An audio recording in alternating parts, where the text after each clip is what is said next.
What would you do if you looked outside one day and saw a tow truck in your driveway, ready to haul away your car, without your permission? That's exactly what happened to me one quiet afternoon. I had just settled down with a cup of coffee when movement outside my window caught my eye. A tow truck idled in my driveway, its engine humming, while a woman in a blindingly bright green tracksuit paced beside it, phone in hand, gesturing wildly as if orchestrating a mission of national importance. The tow truck driver, a burly man with a thick mustache, looked confused, shifting his weight uncomfortably as she barked orders at him. My stomach dropped. I knew that car. I knew that driveway. And I sure as hell knew that woman had no business being there. I bolted for the door, stepping outside just as she turned to face me. Her expression didn't shift in the slightest, not a flicker of embarrassment or hesitation, just a smug smirk that made my skin crawl. "Oh, there you are," she said, as if I were the intruder. "This car is parked illegally, and I'm having it removed." For a moment, I thought I'd misheard. I turned, glancing at my pristine 1972 Chevy Chevelle, parked neatly in my own private driveway, not blocking anything, not breaking any laws. "Illegally?" I echoed, my voice rising. "This is my driveway. That's my car." She sighed like she was dealing with a slow child. "Actually, this is a shared driveway," she said, waving a dismissive hand toward the narrow strip of concrete leading from the street to my garage. "And your vehicle is in violation of HOA regulations." My jaw tightened. I wasn't even part of the HOA.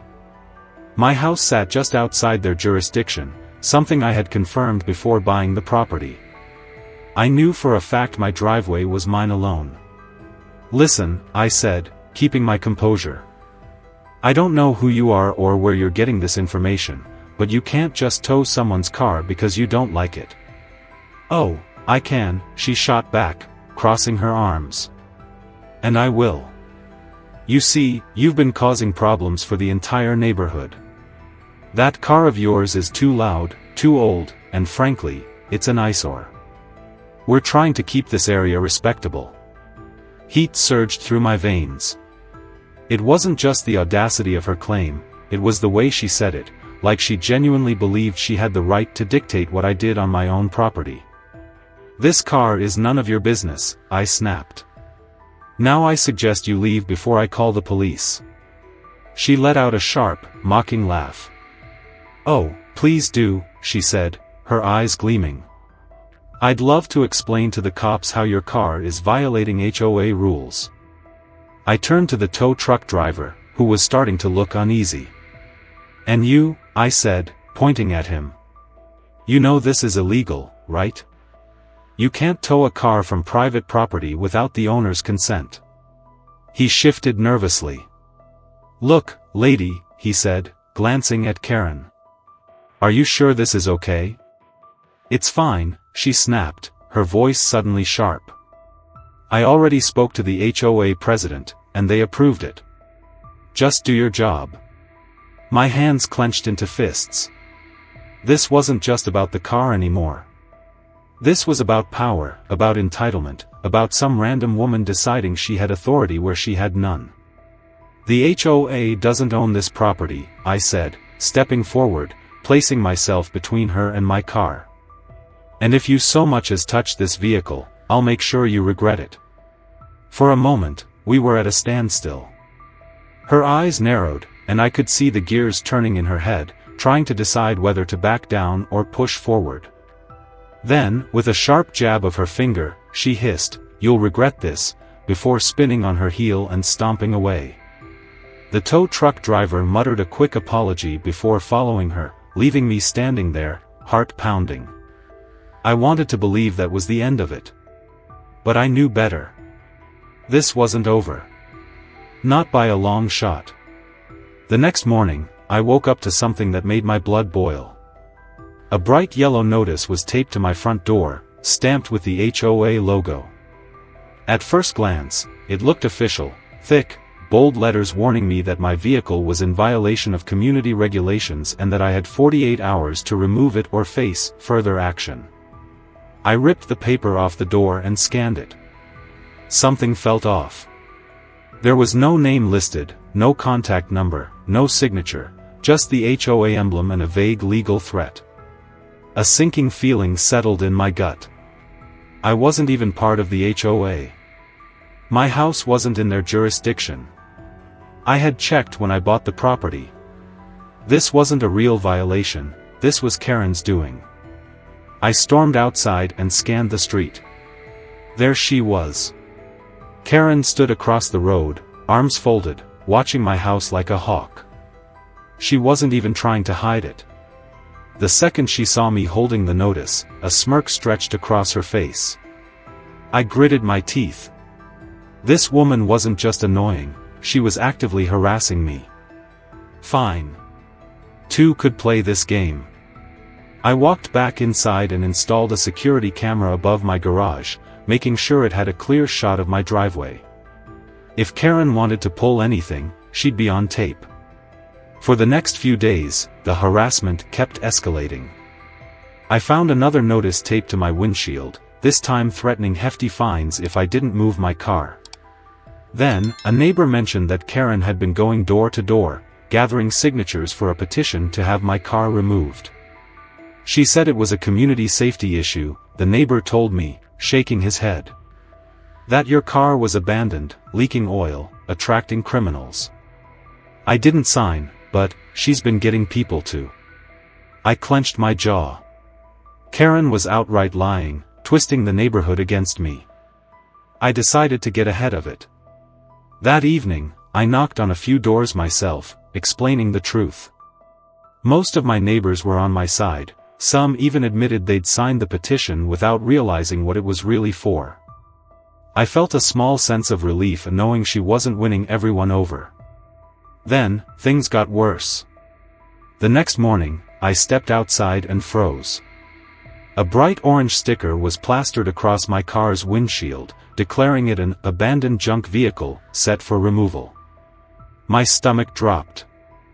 I hadn't seen who put it there, but I didn't need to. Karen.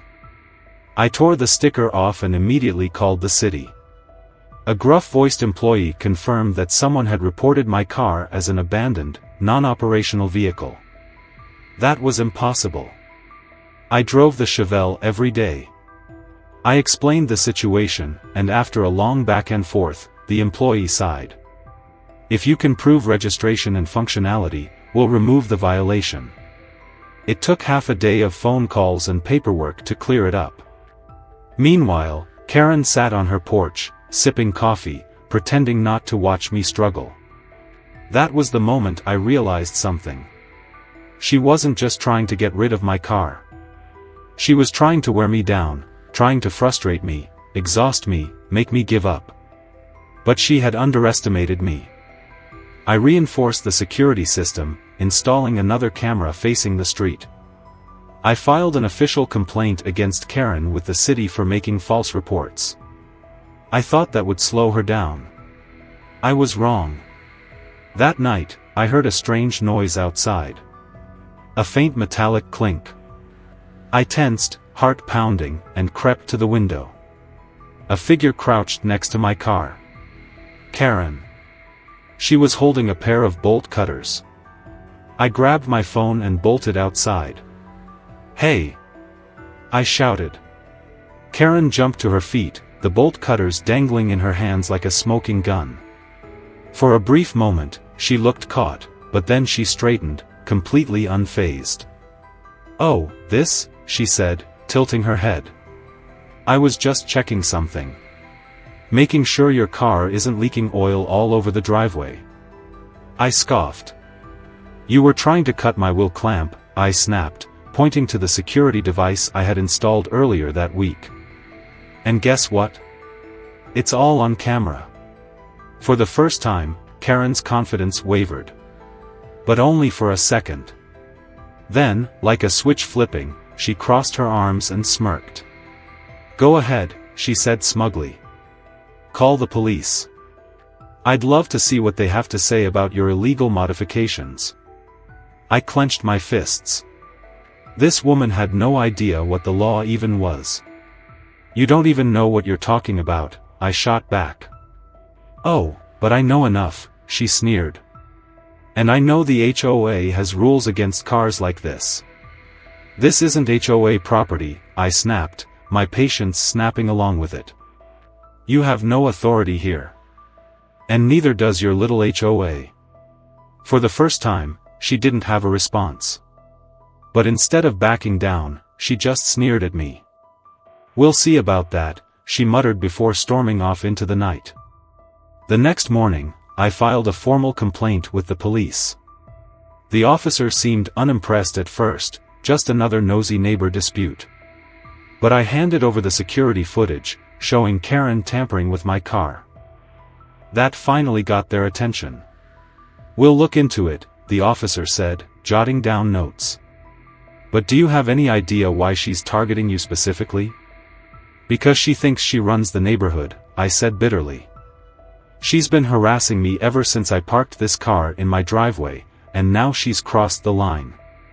The officer nodded but didn't look particularly hopeful. We'll talk to her, he said.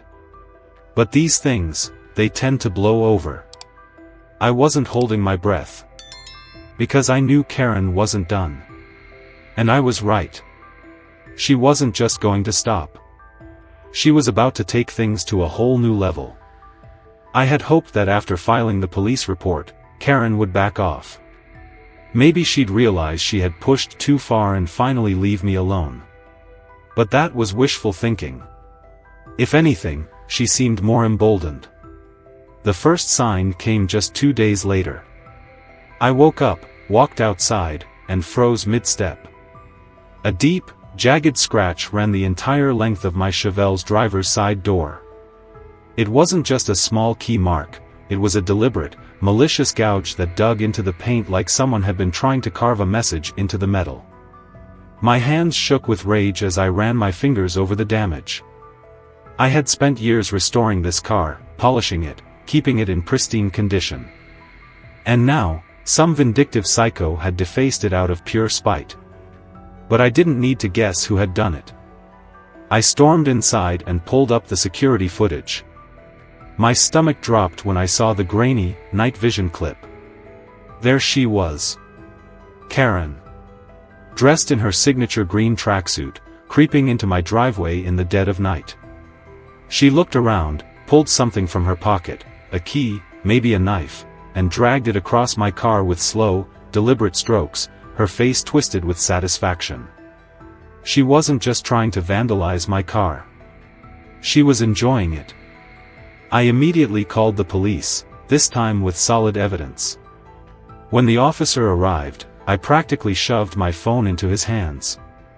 "This is her," I said, my voice tight. "She did this. This is vandalism." The officer watched the footage carefully, nodding. "All right," he said, "this is enough to open a case. We'll bring her in for questioning." That should have been the end of it. But it wasn't. Because Karen, somehow, still didn't think she had done anything wrong. The next morning, I woke up to an even bigger nightmare. 2 police officers were knocking on my door. I frowned, confused, and opened it. "Yeah?" "Mr. Carter," one of them said, his expression unreadable. "We need to talk. There's been a vandalism complaint filed against you." My brain short-circuited. "What?" The officer handed me a printed report. "A woman named Karen has accused you of damaging her car, scratching the paint and breaking the side mirror. She has a witness statement and evidence." I actually laughed in disbelief. "You've got to be kidding me. She did this to me. I have security footage." The second officer held up a hand. "We're not making any assumptions yet. We just need your statement." But as I read through the details of her report, a chill ran through me. Karen had planted evidence. She claimed I had threatened her repeatedly and that I had made good on my threats by vandalizing her vehicle. She even presented a piece of red paint, scraped from my Chevelle, as proof that I had keyed her car. She was trying to frame me. I clenched my fists. "This is a setup," I said. "I have camera footage proving I was inside my house all night." The officers exchanged glances. "If that's true, then we'll get to the bottom of it," one said. "For now, we're just gathering information." I didn't care. I dragged them inside, pulled up the security footage, and let them watch Karen herself keying my car. When the video ended, the lead officer sighed and rubbed his forehead. "All right," he admitted. "That changes things." "You think?"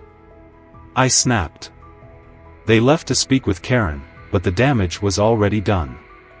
Karen had just escalated from harassment to outright criminal behavior. And if that wasn't bad enough, she still had one more trick up her sleeve. That evening, I got a panicked call from Tom Henderson, my neighbor. "Jake, I think Karen just called CPS on me." My stomach dropped. "What? Why?" "She must have found out I was defending you," he said, his voice tight. "A social worker just showed up at my house. Someone anonymously reported me for child neglect." A cold rage settled in my chest. This woman wasn't just targeting me anymore. She was going after my friends, my allies, anyone who stood in her way. CPS had to do their job, but the visit was humiliating for Tom's family. He had 2 young kids, and now he had to prove to the government that he wasn't neglecting them, all because Karen wanted revenge. It took a week for the investigation to be dismissed, but the damage was done. Tom was furious. And he wasn't the only one. Neighbors started talking. Suddenly, Karen wasn't just the bossy HOA woman anymore. She was a vindictive, dangerous liar. And people were starting to see it. But Karen? She didn't care. She had one last plan left.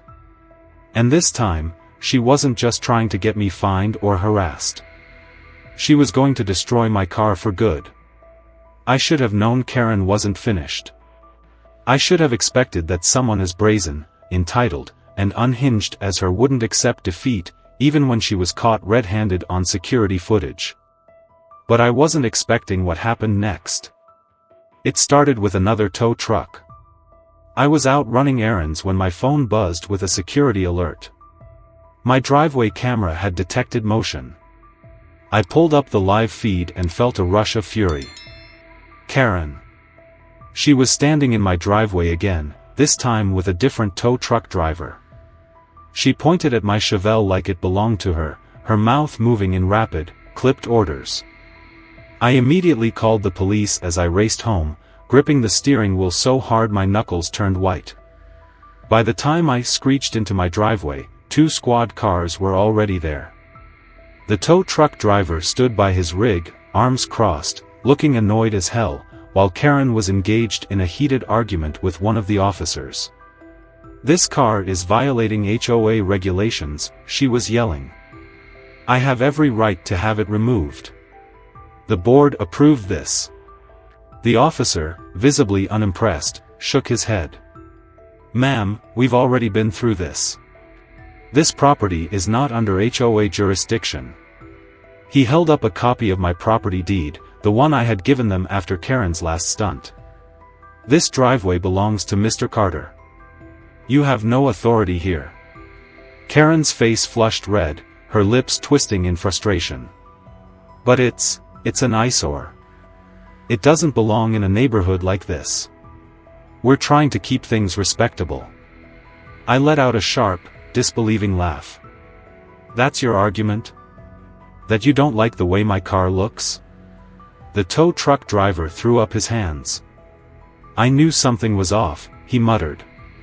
"Lady, I'm not getting involved in this. I need a signed order to tow a vehicle, and this guy clearly owns the property." He climbed back into his truck and pulled away, leaving Karen sputtering on the curb. I thought, finally, maybe this was it. Maybe she'd get the message. I should have known better. 2 nights later, I was woken by my car alarm blaring. I shot out of bed and grabbed my phone, already pulling up the security feed. My blood ran cold. Karen was back.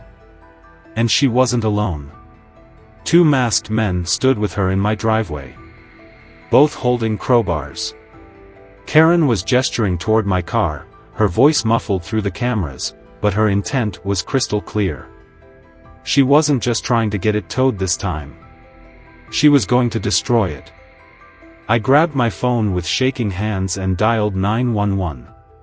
"There's someone trying to vandalize my car," I whispered urgently. "They have crowbars. I think they're about to smash the windows." The dispatcher's voice was calm, reassuring. "Officers are on the way." But I knew I didn't have time to wait. One of the men raised his crowbar high and swung down toward my windshield. I flinched as the glass cracked, spiderwebbing under the force of the blow. Then, everything changed in an instant. The motion-activated floodlights I had installed blazed to life, turning my entire driveway as bright as daylight. The men froze, shielding their eyes, momentarily blinded. Karen let out a startled yelp. "Let's go," one of the men hissed, his voice panicked. "We need to get the hell out of here." But Karen, idiot that she was, refused to leave. "Keep going," she barked. "We're almost done." Before they could do more damage, the sound of wailing sirens cut through the night air. I could see the exact moment reality hit Karen in the face. She turned, panicked, her eyes darting toward the approaching squad cars. The 2 men dropped their crowbars and ran, disappearing into the shadows between houses. Karen wasn't fast enough. One of the officers caught her by the arm as she tried to run, yanking her back toward the squad car. "What's going on here?" the officer demanded, his voice firm. "This is my property." Karen shrieked, thrashing against his grip. "He's the one breaking the law. That car is a nuisance, and I was just trying to fix the problem." The officer gave her a long, disbelieving stare. "You were trying to fix the problem with a crowbar?" Karen's face went pale. "That's called vandalism, ma'am," the officer continued, tightening his grip. "And you're under arrest for trespassing, destruction of private property, and conspiracy to commit a crime." I crossed my arms, watching the reality sink into Karen's entitled little brain. For the first time since this whole mess started, she looked genuinely afraid. "You can't do this," she protested as the officer snapped the cuffs onto her wrists. "I was helping the neighborhood."